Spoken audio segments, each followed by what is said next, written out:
자, 사랑하는 성도 여러분, 우리 한국교회를 예전에 얘기할 때 정말 부흥 역사가 대단했다 그럽니다. 세계사에 이런 교회가 없을 정도로. 그런데 많은 분들이 그래요. 한국교회 부흥 끝났다. 요즘엔 부흥 회도 잘 안 하고. 그런데 이대로 괜찮으냐? 아닙니다. 은퇴하신 분들은 그래요. 자기들은 좋은 시대에 살았다 그러면서 저 같은 분 보고 불쌍하다고, 어려운 때 하고 있다고. 근데 저희보다 더 어려운 분들을 보면 더 힘들 것 같아요. 근데 이 부흥이라는 단어를 우리가 생각해 볼 필요가 있습니다. 이 부흥은요, 있어도 되고 없어도 되는 게 아니라 꼭 있어야 돼요. 이거를 우리가 잘 이해할 필요가 있는데, 부흥이란 쉽게 말해서 교회의 변화를 위해서 세상을 변화시키는 것을 의미합니다. 여러분, 세상에 문제가 많다고 그러지 않습니까? 이대로 괜찮으냐? 안 괜찮죠? 근데 도대체 누가 어떻게 변화시킬 수 있느냐? 그것은 바로 교회의 부흥을 통해서 교회와 교인들이 바르게 변화되어야 하는 것입니다. 어떤 면에서 오늘날 한국 사회도 그렇고 미국 사회도 그렇고 유럽 사회도 그렇고 갖고 있는 모든 어려움들은 교회의 부흥이 식어지고 있기 때문에 그런 것입니다. 물론 부흥의 시작이 개인적이고 개교회적이지만은 그 결과는 세상을 변화시키는 것이라는 것을 기억을 해야 돼요. 세상을 변화시키려면 부흥은 반드시 필요한 것입니다. 믿음 생활하다 보면 특별히 부흥이 필요할 때가 있는데 쉽게 우리 마음대로 일어나는 건 아니지만, 그러나 동시에 신앙 부흥은 기적이 아닙니다. 그냥 하나님께서 축복하시면 되는 것입니다. 근데 농부가 씨를 뿌려야 열매를 기대할 수 있듯이 부흥을 위한 씨를 뿌리는 것이 필요한 것입니다. 콩 심은 데 콩 나고 팥 심은 데 팥 나지만 아무것도 안 심으면 아무것도 안 나는 거죠. 자, 부흥이란 무엇이냐? 부흥에 5단계가 있다고 흔히 설명합니다. 첫 단계가 뭐냐면 교인들이 자신의 죄와 부족을 깨닫는 게 시작점이에요. 깨달음이 없으면 변화가 있을 수가 없습니다. 나쁜 남편이 있다. 근데 자기가 나쁘다는 것도 모르고 아무 깨달음도 없으면 변화는 불가능한 거예요. 그래서 깨달음이 신앙의 도약을 가져오는 시점입니다. 그 다음에 두 번째 단계는 죄를 깨달으니까 회개를 하게 돼요. 회개를 하게 됩니다. 믿는다고 하지만 자기가 잘못되었던 부분들에 대해서 깨닫고 회개합니다. 회개한다는 건 돌이키는 거거든요. 변화가 됩니다. 죄를 버리고 새롭게 순종의 삶을 살게 되는 것이죠. 그러면서 세 번째 단계가 부흥이 일어나면 그리스도인들이 믿음을 되찾아요.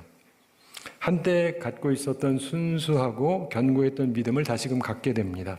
그러면서 능력 있는 삶을 살 수 있는 힘이 생겨요.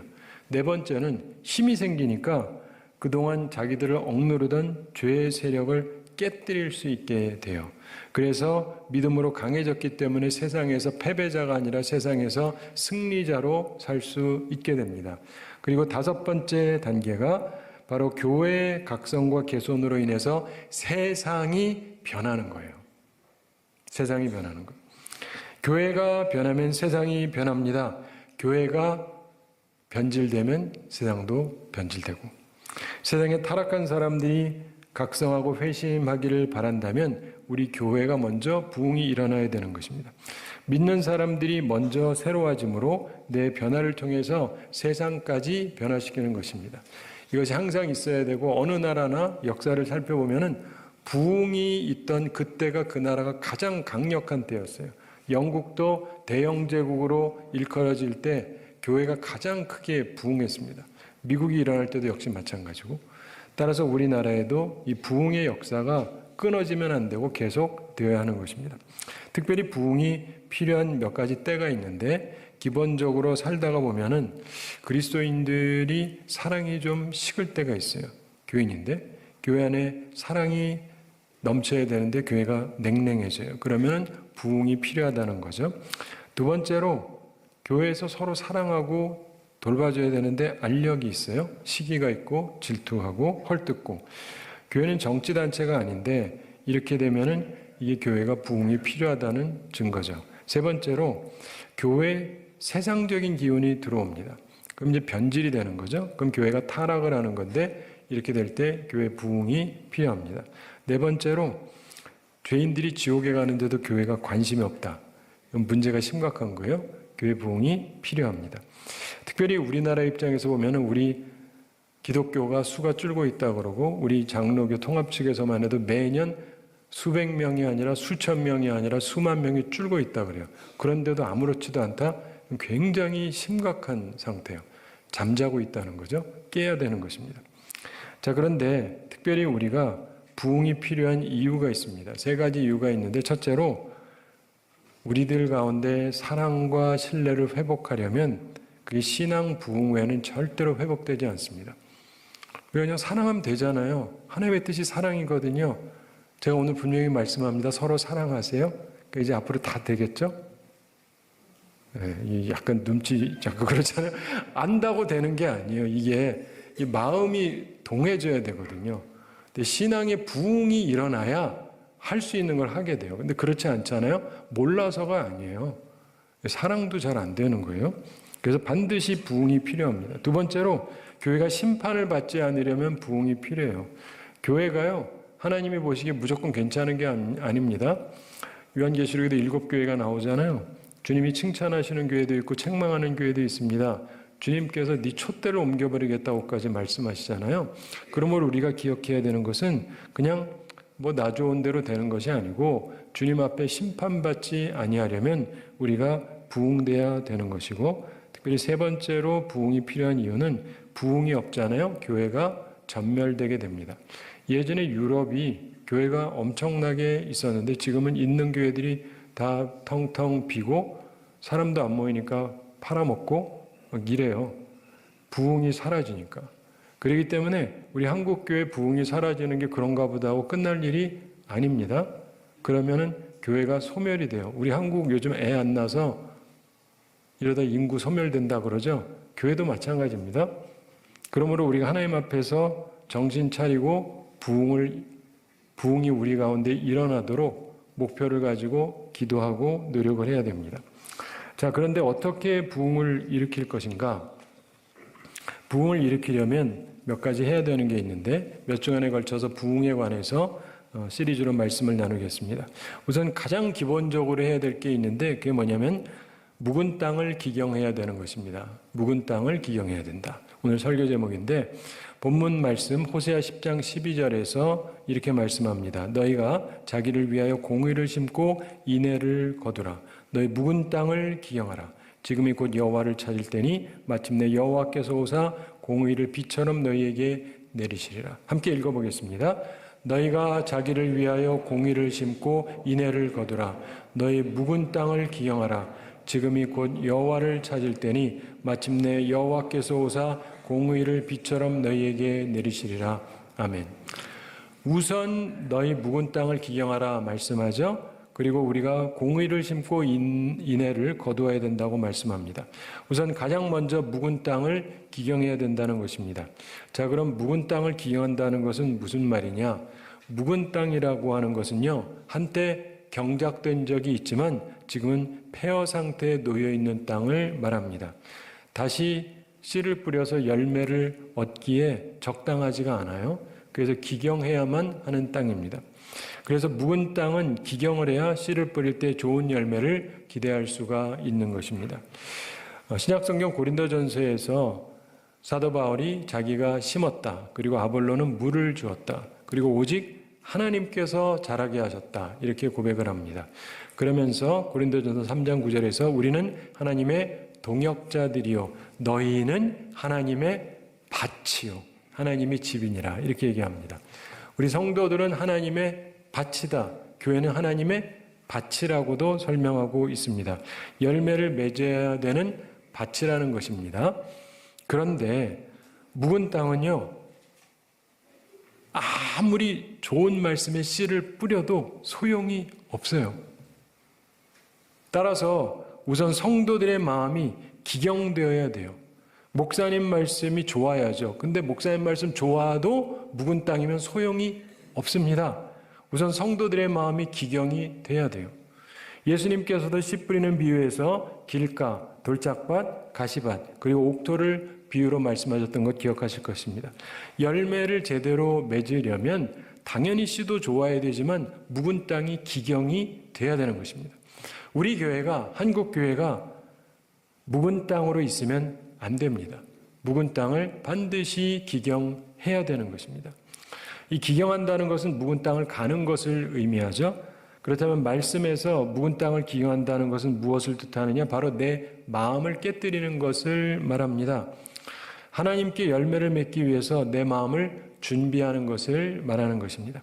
하나님의 말씀을 받아들이기에 적합하도록 마음의 상태를 골라야 돼요. 그 딱딱하고 메마른 땅은 기경되고 가꾸어지지 않으면 하나님의 말씀을 받아도 아무리 좋은 말씀이 떨어져도 아무런 열매를 맺을 수가 없습니다. 따라서 묵은 땅을 기경하라는 말은 우리의 마음을 부드럽게 하는 걸 얘기합니다. 육신의 할례를 받지 말고 마음의 할례를 받으라, 이런 말씀을 했죠. 우리가 들을 귀를 가져야 하는 것입니다. 오늘 본문 바로 다음인 호세아 10장 13절에서 이렇게 말씀합니다. 너희는 악을 밭가라 죄를 거두고 거짓 열매를 먹었나니 이는 내가 내 길과 내 용서의 많음을 의뢰하였음이라, 이렇게 말씀합니다. 악을 밭갈아서 죄를 거두었다. 거짓 열매를 거두었다. 이 당시 이스라엘이 북이스라엘, 남유다로 갈라졌어요. 우리나라 남북이 갈라졌던 것처럼 북한이 많이 잘못됐고 남쪽도 문제가 많았습니다. 그러면서 하나님께서 뭐라 그러냐면 내가 내 길과 내 용서의 많음을 의뢰하였습니다. 북한은 핵폭탄 있다 그러고 우리나라도 세다 그러고 요즘 자랑하죠. 그런데 결국 회개하지 않으면 망할 거라는 게 하나님의 말씀이었습니다. 슬픈 사실이지만 결국 북이스라엘이 먼저 망합니다. 그리고 남유다도 망합니다. 이게 성경의 역사입니다. 우리나라가 그러면 안 되겠죠? 그래서 우리 한국교회는 묵은 땅을 반드시 기경해야 하는 것입니다. 최악의 상황과 심판을 면하려면 우리 땅을 기경해야 돼요. 우리 마음을 바꿔야 됩니다. 자, 그런데 어떻게 마음의 묵은 땅을 기경할 수 있습니까? 우선 자기 마음 상태를 점검해 보셔야 됩니다. 대부분의 사람들이 자기 마음 상태, 자기 영적인 상태에 대해서는 무관심해요. 남 것만 쳐다보고, 근데 나를 봐야 됩니다. 내가 하나님과 매일 동행하는지 아니면 마귀랑 친하게 지내는지, 내가 하나님을 섬기는지 아니면 나쁜 이 마귀랑 친하게 지내는데 시간을 많이 소모하고 있는지, 내가 어두움의 세력 밑에 있는지 아니면 주 예수 그리스도의 세력 밑에 있는지 스스로 점검해 봐야 되는 것입니다. 죄를 생각해 봐야 되는데요. 그래서 죄를 회개해야 됩니다. 오늘 여기서 보면 지금이 곧 여호와를 찾을 때니 그러죠. 하나님을 찾을 때, 하나님을 만날 때, 이때는요 회개의 때를 얘기하는 것입니다. 죄는 여러 가지로 나눌 수가 있지만 크게 두 가지로 흔히들 얘기합니다. 부자귀의 죄 그리고 자귀의 죄. 무슨 말이냐? 부자귀의 죄라는 건 해야 되는데 하지 않은 것, 자귀의 죄는 하지 말아야 되는 걸 하는 것입니다. 뭐 여러 가지가 있죠. 뭐 우리가 해야 되는데 안 하는 것, 감사해야 되는데 감사 안 하고, 하나님 사랑해야 되는데 하나님 사랑하지 않고, 이웃 사랑해야 되는데 사랑하지 않고, 뭐 특별히 우리가 못된 짓을 했다가 아니라 하여간 해야 될 바를 안 하는 여러 가지 일들이 있죠. 다른 사람에 대한 관심도 없고, 내가 가지고 있는 의무에 대해서도 별로 관심이 없고, 책임에 대해서도 관심이 없고, 주님을 따르는 사람들이라 자기 뜻을 피려고 하지 말아야 되는데 그런데도 맨날 내 생각이 강하고, 이런 것들이 다 부자귀의 죄입니다. 또한 자귀의 죄가 있죠. 하지 말아야 되는데 하는 것. 여러분들 스스로가 더 잘 아실 겁니다. 한번 잘 생각해 보시기 바랍니다. 자, 이런 것들을 우리들이 회개를 해야 돼요. 그리고도 그 밖에 이 묵은 땅을 기경하려면 예수님 말씀하신 그 씨 뿌리는 비유에 있는 밭들을 생각해 보면 도움이 됩니다. 거의 세 가지를 주님이 말씀하거든요. 첫째가 길가인데 길가의 특징이 뭐예요? 무관심. 오늘 설교 제목이 뭐죠? 네, 딱 하니까 이제 하다가 이제 어디저기서 이제 조금 웅얼웅얼 하잖아요. 네, 뭐 이게 정상이에요. 왜 그러냐면 많은 교회가요 무관심해요. 어떤 경우 설교 끝나고 사람들한테 오늘 설교 무슨 얘기했어요? 기억이 안 나. 이게 무관심이에요. 무관심. 아니, 이런 상태에서 아무리 좋은 말씀을 들으면 뭐예요? 그렇죠? 관심이 없는데. 그래서 무관심을 깨버리셔야 돼요. 오시면은 관심을 가져야 돼요. 오늘 무슨 말씀을 하나님께서 나한테 주시려고 하는가 관심이 있으셔야 되고, 두 번째가요, 나 시험 드나 안 드나. 제가 제자 훈련할 때마다 항상 말씀을 드려요. 설교 듣고 시험 들지 말고 은혜 받고 이렇게 말씀드리는데, 어떤 분들은 30분 설교 듣잖아요. 29분 동안 다 좋았어요. 막판에 몇 초 목사가 자기를 좀 째려보는 것 같아서, 째려보지도 않았는데, 근데 그러고는 이것만 딱 기억을 하고 가는 거예요. 저 목사가 나 째려봤어. 그 다음 주에 왔어요. 뭐 얘기하는데 말을 목사님이 조금 이상하게, 나머지 다 좋았어요. 근데 약간 이상한 것만 기억하고 가는 거예요. 그날도 하여간 오늘도 시험 들 거리가 또 있어. 그 다음 주에도 또 그러는 거예요. 무슨 말인지 아시죠? 어떤 사람들은 하여간 시험거리만 찾아가도 이래가지고서 무슨 열매를 맺겠어요. 그래서 나는 시험에 쉽게 드느냐 안 드느냐 조심하셔야 되고, 그다음에 세 번째가 뭐냐면 세상 염려와 돈 걱정이죠. 일상 살다 보면 걱정되기도 하고 돈도 걱정이 되기도 하는데, 그거 하다 보면 뭐가 되겠어요? 말씀을 좀 듣다가도 그 생각 때문에 열매를 못 맺습니다. 그러니까 우리 속에서요, 그것들을 기경해내야 돼요. 네. 무관심하지 않도록, 말씀에 관심을 갖도록. 관심을 갖는데 나한테 주시는 좋은 말씀 말고 시험 드는 것만 쭉 들어가시면 안 돼요. 그러면 이제 맨날 시험 들어서 사니까.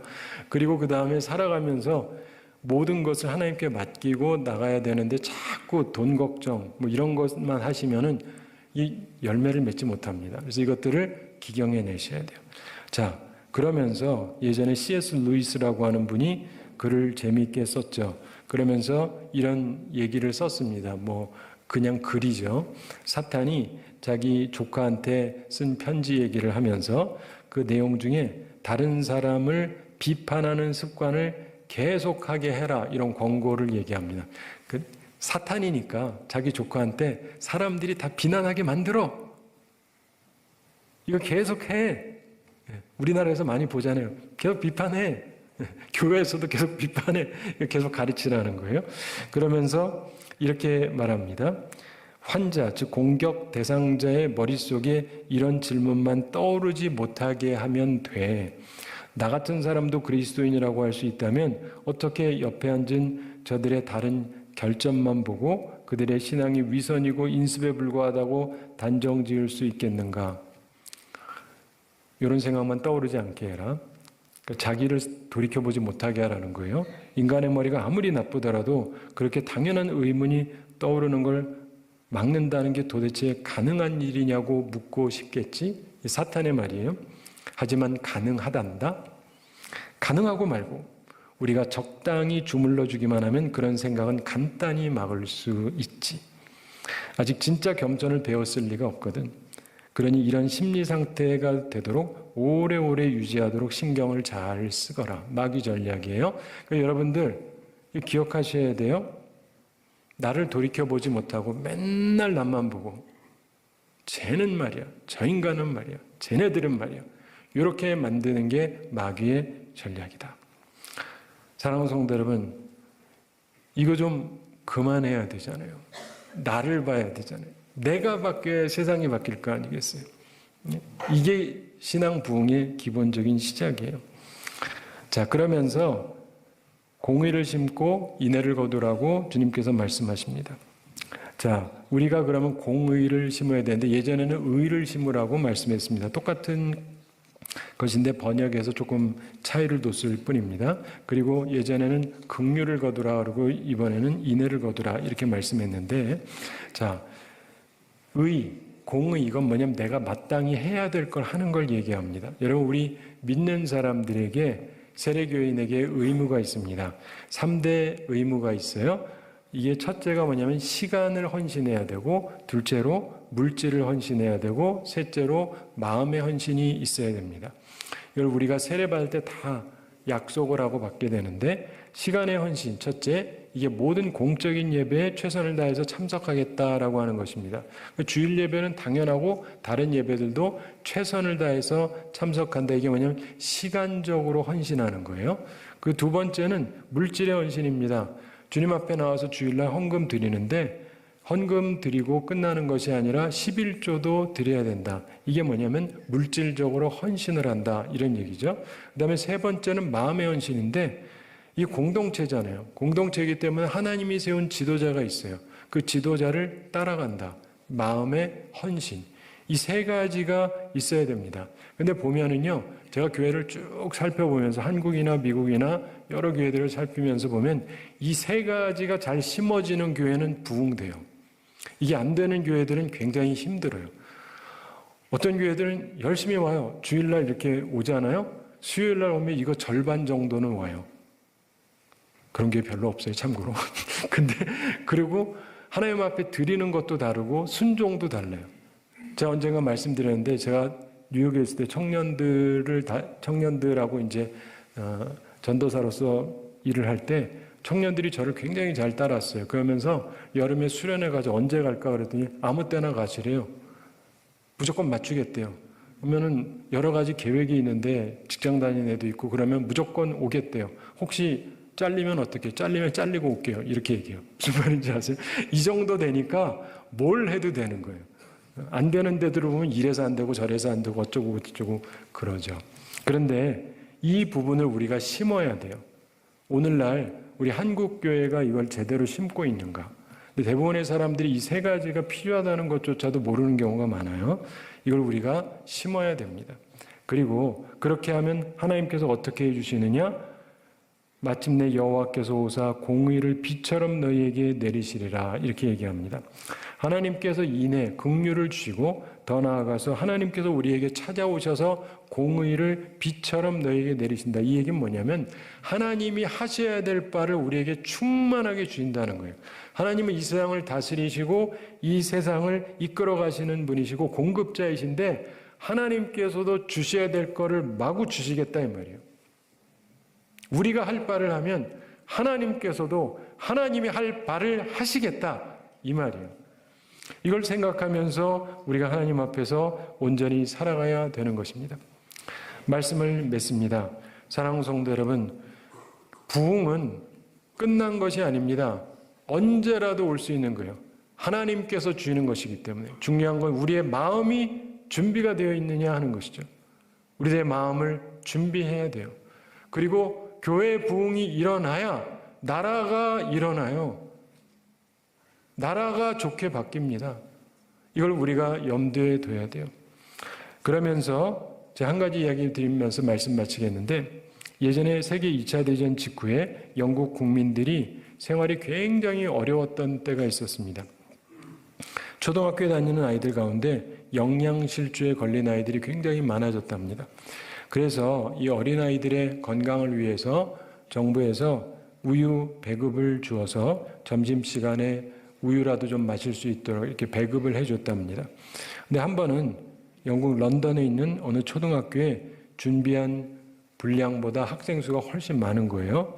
그래서 선생님 한 분이 학생들을 다 모아놓고 말했습니다. 지금 이 자리에 모인 학생의 수가 배급 분량보다 약 100명이 더 많은데 어떻게 하는 게 좋을까요? 그랬습니다. 오늘 저희가 창립 기념일을 맞이해서 롤케이크를 준비했습니다. 다 가져가셔도 되는데 100개가 부족하다. 어떻게 할까요? 이러면 갑자기 머리가 아프시죠? 우리는 충분하게 준비했으니까 그 걱정은 안 하셔도 됩니다. 근데 여기서 모자른다. 근데 이게 초등학생들이잖아요. 어른들도 아니고. 근데 거기에 어떤 남학생이 그러더랍니다. 남학생이 대표로 나서면서 선생님, 그러면 여학생들한테만 나눠주시면 되겠습니다. 오, 이야, 멋있죠. 네, 그러면 숫자가 딱 맞겠습니다. 그래가지고 이 신사의 나라 영국이어서 그런지 그날 남자아이들이 전부 다 우유를 사용하고 아무 어려움 없이 배급이 잘 끝났어요. 여성들은, 아가씨들은 잘 드셨고. 네, 근데 어쨌든 그야말로 공의를 심은 거죠. 의의를 심은 거예요. 근데 이 소식이 나중에 이제 알려지게 되죠. 런던 시장이 그 얘기를 들었습니다. 그리고는 감동을 받았어요. 그 학교에 좀 더 보내라. 그래가지고 그 다음부터 많은 우유가 공급되어져서 모두 다 넉넉하게 먹을 수 있었다. 해피엔딩. 사랑하는 성도 여러분, 사람도요, 의로운 행동을 보면 감동을 받잖아요. 그래서 내가 능력이 있으면 도와주고 싶거든요. 하나님이 어떠시겠습니까? 이 세상을 다스리시는 하나님, 그 하나님께서 어떠시겠어요? 우리의 묵은 땅을 기경해야 됩니다. 그리고 우리가 공의를 심어야 됩니다. 그래서 하나님으로부터 인애를 거두고 하나님이 베풀어 주시는 놀라운 공의의 비를 충만하게 받고 살아가는 우리 모두가 되기를 우리 주님의 이름으로 축원합니다.